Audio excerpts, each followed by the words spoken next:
우리나라에 이러한 이름의 연구소가 있습니다.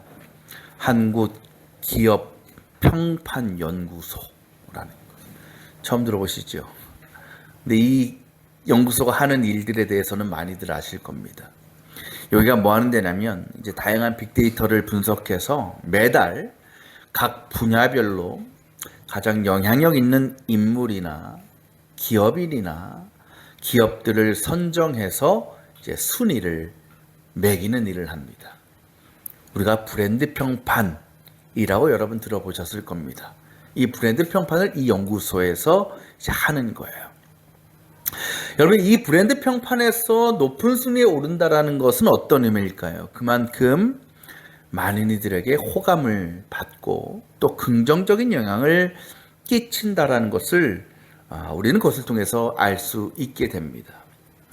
여러분, 만약에 한국 교회에 대하여 이렇게 브랜드 평판을 조사한다면 어떤 교회가 1등 할까요, 여러분? 다들 이렇게 믿음이 없어. 자동적으로 나와야 되는 거 아니에요? 어디 교회가 1등이에요? 월돌 교회가 1등 하죠. 그래요. 근데 여러분, 정말 그렇다면, 정말 우리 월돌 교회가 이런 조사에서 1위에 오르거나 높은 순위에 오르면 얼마나 영광이겠어요. 얼마나 기쁨이겠어요. 왜? 그것이 뭘 보여주니까? 우리 교회가 이 사회에 사람들에게 좋은 영향을 미치고, 그죠? 또 사람들이 그런 우리 교회를 인정하고 칭찬하고 높여준다라는 것은 굉장히 행복한 일 아니겠습니까? 또 그것이 어떻게 보면 하나님께서 이 땅에 교회를 세우신 목적을 이루는 일이라고도 할 수 있을 겁니다. 근데 여러분, 이러한 조사나 연구가 가지고 있는 약점이 하나 있어요. 그게 무엇이냐? 그들이 뭘 보고 평가하냐면 우리의 눈으로 확인할 수 있는 것, 우리의 눈으로 볼 수 있는 것 안에서 평가하고 판단한다라는 거죠. 최근까지요, 우리나라 남자 배우 브랜드 평판에서 늘 상위권 1위를 수없이 차지했던 배우가 있습니다. 남자 배우 중에. 제가 실명은 거론하지 않을게요. 황모 씨입니다. 황모 씨. 최근에 누가 실명을 얘기했는데 지금 함부로 실명 얘기하지 마세요. 황모 씨가 있어요. 여러분이 아는 그 황모 씨. 이분은 늘 상위권, 늘 1위였습니다. 제가 예언 하나 하죠.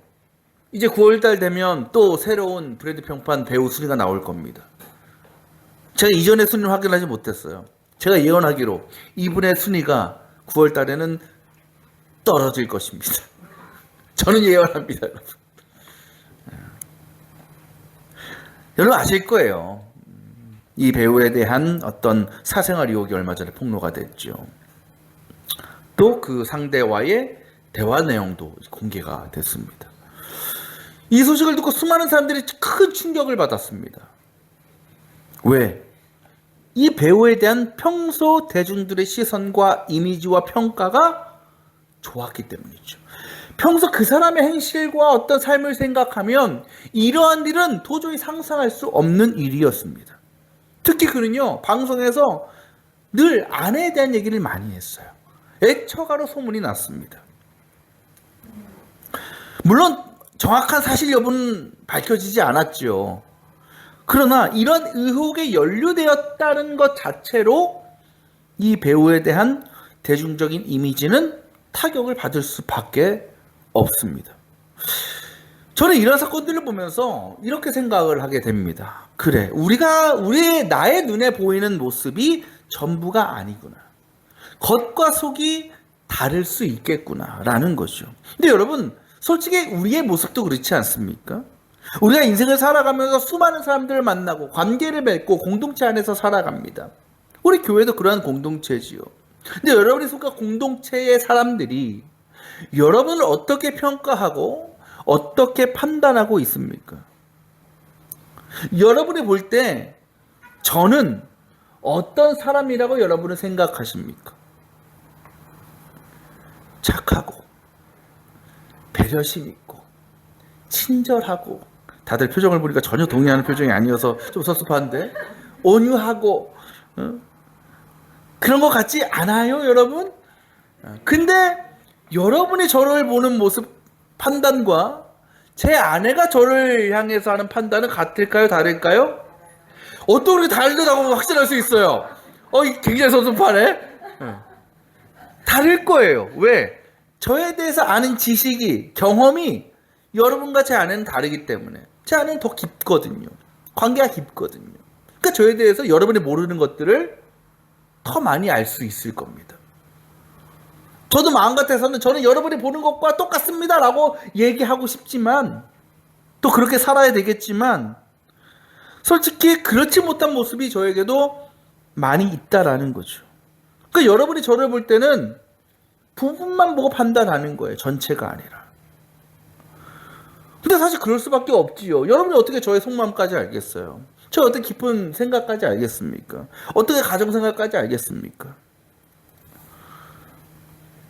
그러나 분명한 사실은 이 세상에 영원한 비밀은 있다 없다? 없다라는 거예요. 결국 언젠가는 진실은 드러납니다. 곧 아무리 나의 겉모습을 좋게 꾸미고 가꾼다 해도 그 안에 감추어진 진짜 모습은 드러나게 되어 있다라는 거죠. 그렇게 보면 우리가에게 중요한 것은 우리의 외모나 겉모습이 아니라 우리의 내면, 우리의 마음을 살피고 가꾸는 일이 더욱 중요하다라는 거죠. 신앙도 마찬가지인 것 같습니다.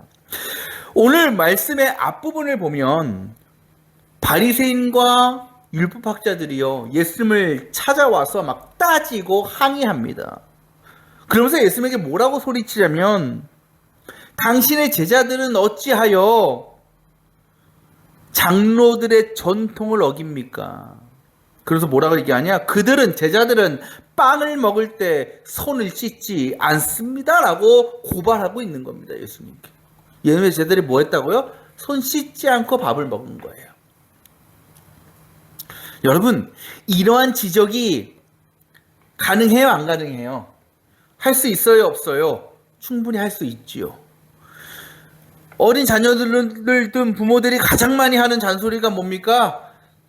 손 씻고 와라. 밥 먹기 전에. 저는 지금도 그런 소리를 듣고 있지만 그래요. 제일 많이 하는 게 손 씻고 와서 밥 먹으라는 거예요. 혹 씻지 않고 식탁에 앉아? 혼나는 거죠. 이거는 상식이에요. 상식. 그렇게 보면 제자들은 혼날만 해요? 안 해요? 혼날만 하죠. 욕 먹을만 해요? 안 해요? 욕 먹어도 돼요. 근데 한편으로 생각해 보면 그렇게까지 또 욕먹을 일인가 싶어요. 그렇게까지 또 책망받을 일인가도 싶어요. 사실 우리도 살다 보면 손 못 씻고 밥 먹을 때 많잖아요. 또 그럴 수밖에 없는 이유들이 있어요. 어떨 때 그럴까요? 배가 너무 고파. 몇 끼를 굶었어. 눈에 뵈는 게 없어. 그 음식을 보니까 눈이 돌아가는 거야. 그러니까 손 씻는 거 까먹고 허겁지겁 음식 먹을 수도 있고, 또 어떤 때는 정말 급하게 음식을 먹어야 돼서 그 손 씻는 시간도 아끼기 위해서 그냥 손 안 씻고 밥 먹을 때도 있는 거지요. 그러니까 이 손을 씻지 않고 밥을 먹는다는 것은 우리가 인간적으로 얼마든지 이해하고 받아들일 수 있는 일이지요. 근데 문제는 이 유대인들이에요. 이 바리새인들이에요. 이 사람들은 그것을 굉장히 심각한 문제로 바라보고 있었다라는 겁니다. 그 이유가 뭐라고 그들이 밝혔어요? 앞에 뭘 어겼다? 장로들의 전통, 곧 율법을 어기는 것이었기 때문이다.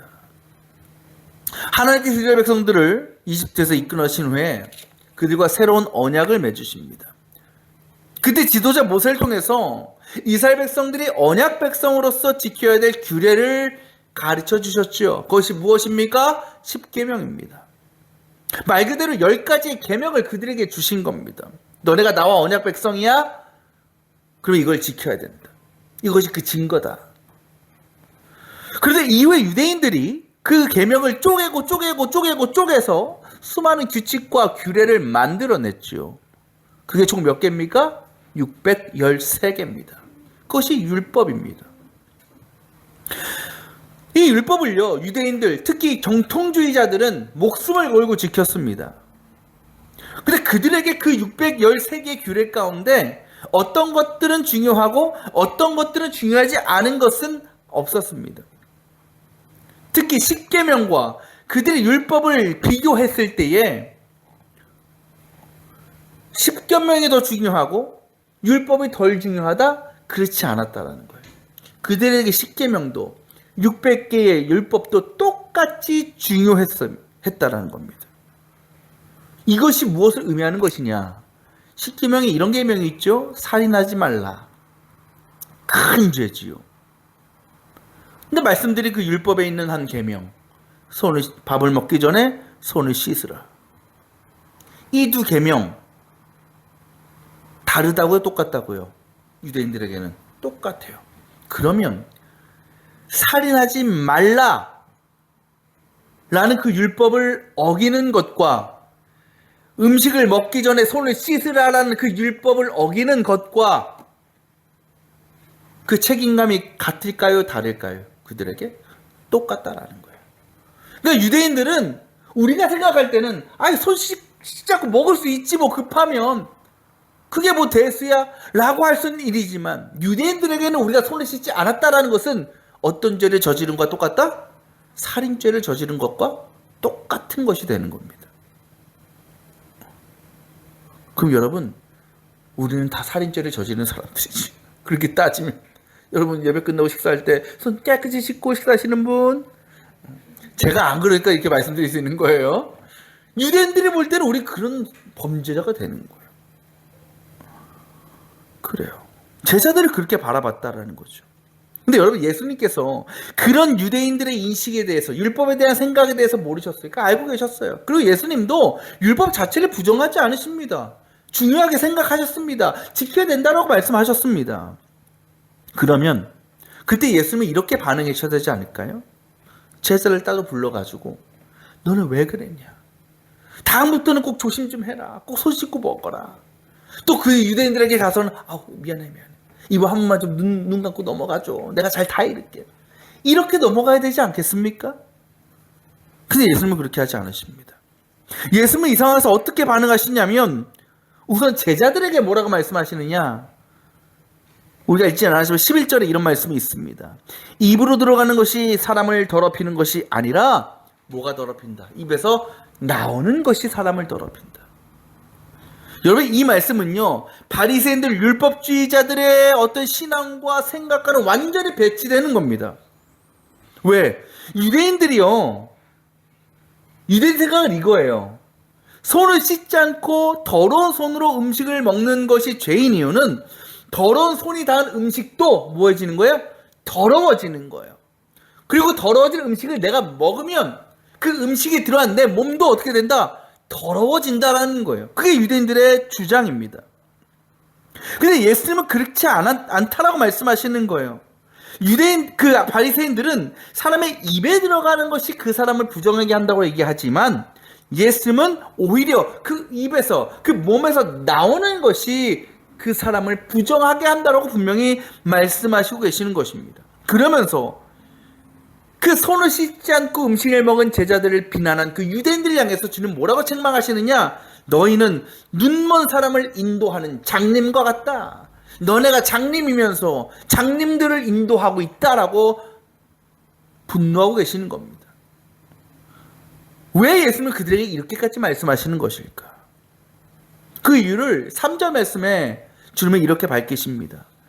그 유대인들에게 이렇게 말씀하세요. 너희는 어찌하여 너희의 전통 곧 율법 때문에 하나님의 계명을 어기느냐라고 말씀하십니다. 말씀드린 것처럼 십계명은 누가 써주신 거예요? 하나님이 직접 돌판에 써주신 겁니다.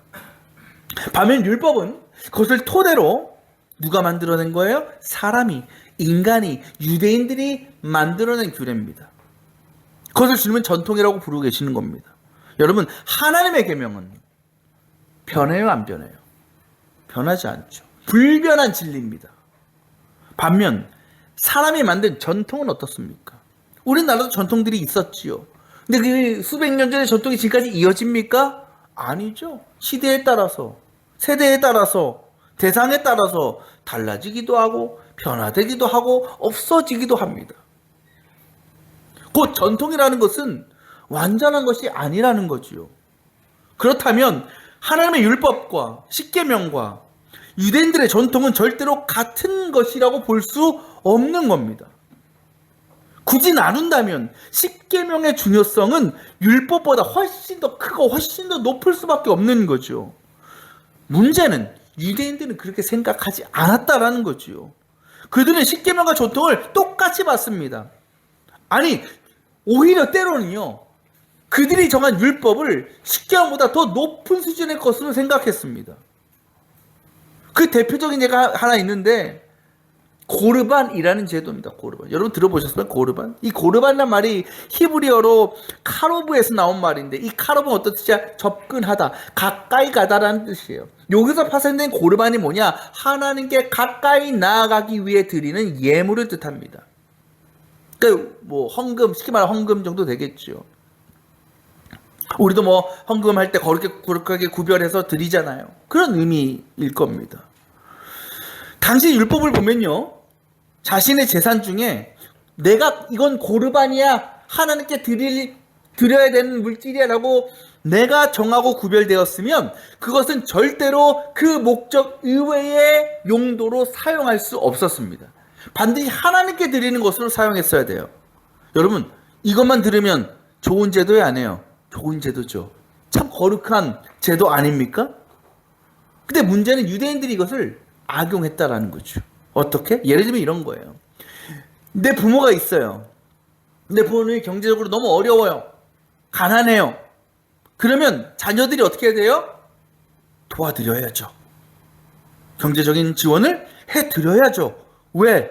그게 뭘 지키는 거예요? 10계명을 지키는 거예요. 부모를 공경하라 라는 것을 지키려면 부모를 마땅히 도와야 돼요. 근데 여러분, 자식이라고 다 부모 도와주고 싶겠습니까? 간혹 그렇지 않은 자식도 있겠죠. 아까워하는 부모도 있겠죠. 돕기 싫어하는 자식도 있겠지요. 그런 자식들이 뭐 하냐? 내 재산을 난 이걸 고르반할 거다, 하나님께 바칠 것이다 라고 선언하는 거예요. 그 순간 어떤 일이 벌어지느냐? 내 재산을 가지고 부모를 도와줄 명분과 책임이 사라져 버리는 거예요. 왜? 하나님께 드려야 한다고 약속했기 때문에 이거는 부모에게 줄 수 없는 거예요. 그래서 나중에 혹 부모가 정말 가난해져서 돈이 없어서 굶어 죽어요? 그 자식을 책망하거나 비난할 수 없는 거예요. 그렇다고 여러분, 이 고르반을 당장 뭐 하나님께 드리냐? 그것도 아니에요. 따로 어디다가 보관했느냐? 그것도 아니에요. 여전히 그건 누구의 손에 있는 거예요? 내 손에 있는 거예요. 하나님께 드리기 전까지는 여전히 내 거예요. 언제 바칠지는 내 마음이기 때문에.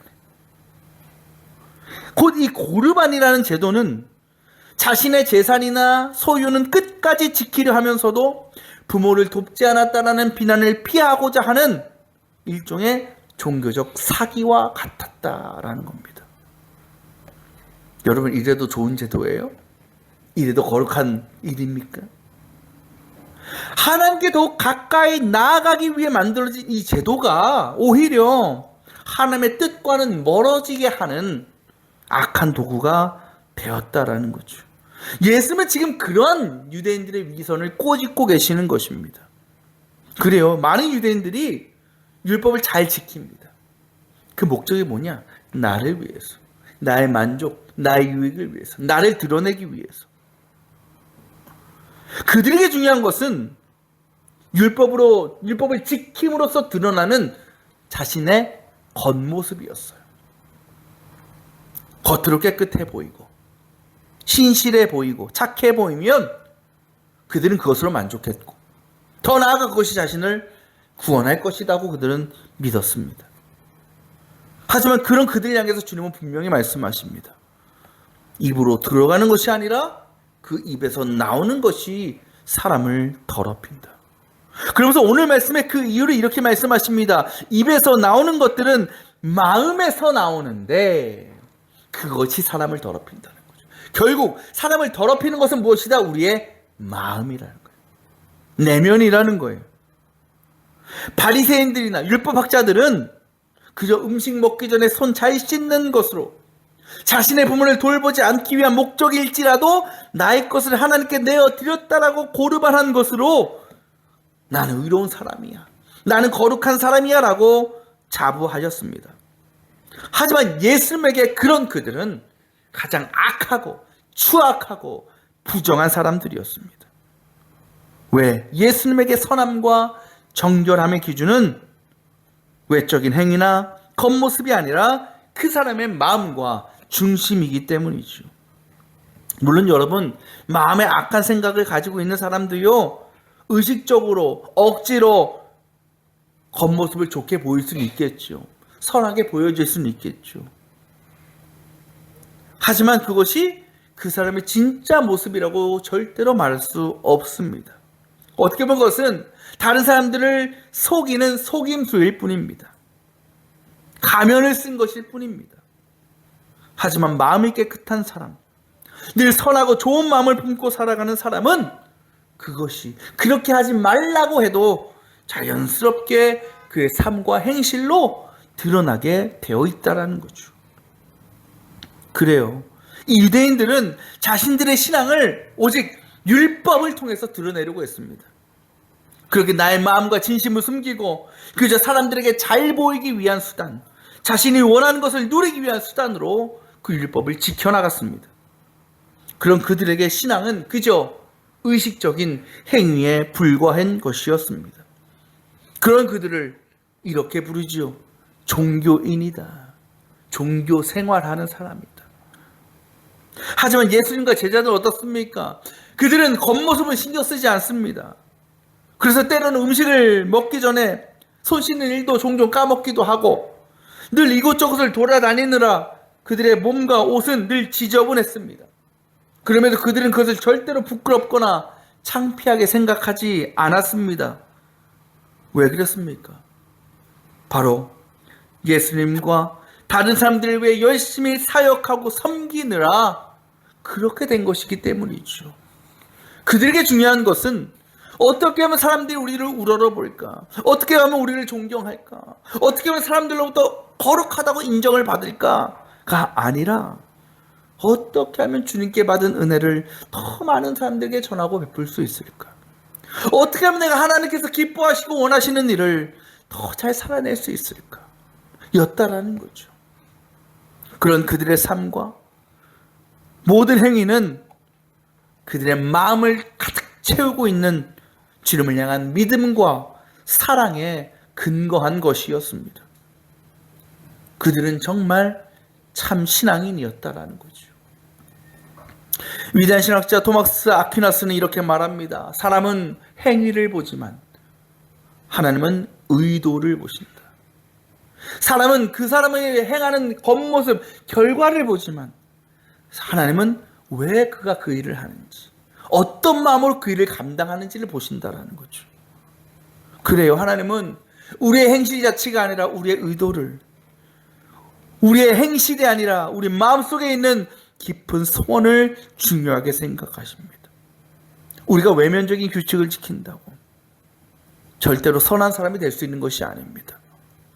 오직 우리의 마음이 정결해야, 우리의 내면이 깨끗해야 우리는 선한 사람이라 할 수 있습니다. 하나님은 저와 여러분이 종교인이 아니라 신앙인이, 그리고 그저 교회에 다니는 사람이 아니라 성도요, 그리스도인이 되기를 원하십니다. 사람들 우리의 행동을 보고 평가할지 모르지만 하나님은 우리의 중심을 보십니다.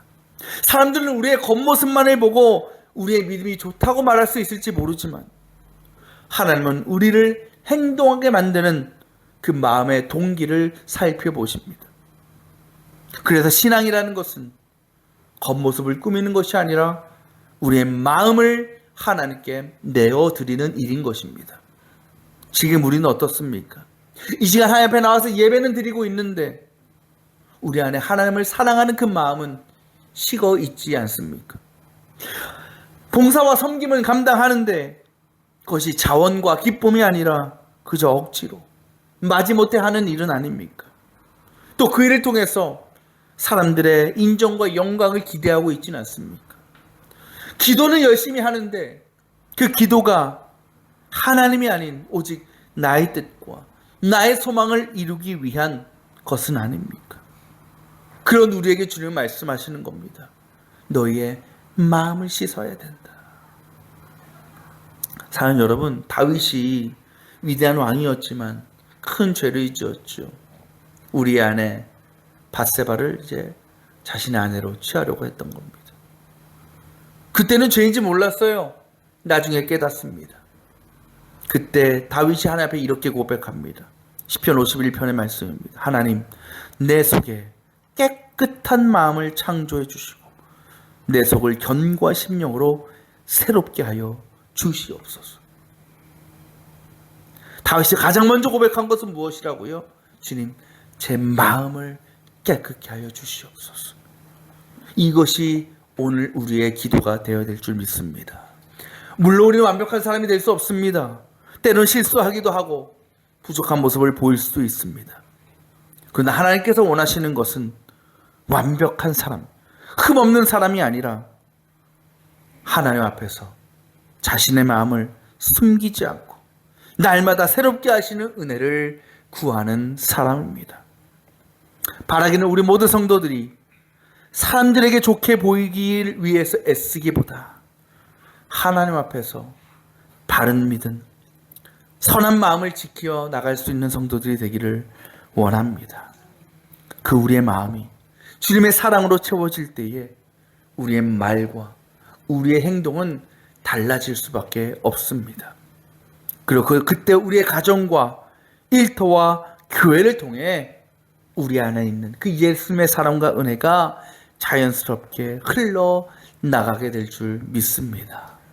그렇게 겉모습만 번지르르한 종교인이 아닌 우리의 마음과 심령이 변화되어 삶으로 복음을 드러내는 참된 신앙인으로서 우리를 향한 또 이 땅을 향한 하나님의 선하신 계획들을 날마다 이루어가고 세워가는 거룩한 하나님의 백성들 다 될 수 있기를 주님의 이름으로 축원합니다.